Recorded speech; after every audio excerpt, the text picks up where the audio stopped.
Do you like grilling, smoking, or just cooking outside in general? Well, we do too. But sometimes Mother Nature just does not cooperate. So we're building this barbecue shack, a place that we can come, get out of the weather, smoke, grill, cook, get on the Blackstone, whatever we want to do, enjoy being outside, and get to cook some great food. And make sure you subscribe and tune in weekly for all of the update videos. Just got back from Home Depot. I've got the posts for the corner posts are going to be 4x6s. We've got 12 feet. Of course, I'm going to have to cut some off.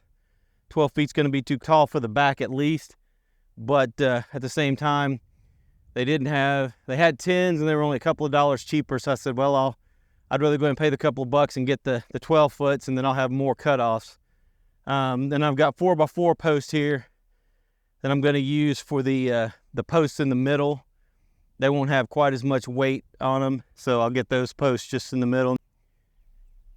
In talking about the 3-4-5 method, this method is based on the Pythagorean theorem. You remember that formula that was talked about in math class you thought you'd never use in real life?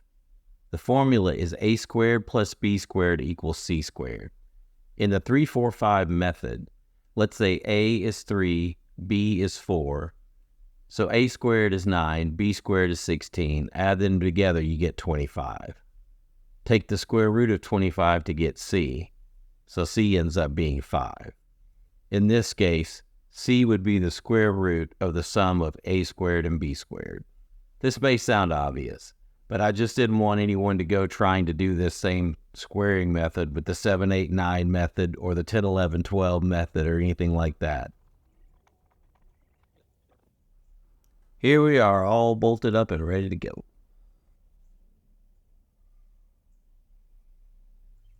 We paid a quick visit to our local used tin vendor to get some good roofing material. What we ended up getting, what I believe, is actually siding for metal built. I believe he said it came off an old horse arena that was being rebuilt. He had some really long ones, but no way I'd be able to fit that in the truck. I ended up getting 8 and 9 foot ones and a few short ones just to make up the difference. I pulled out the caliper to see how thick the metal was. It came out to 0.91 millimeters. That's about 20 gauge steel.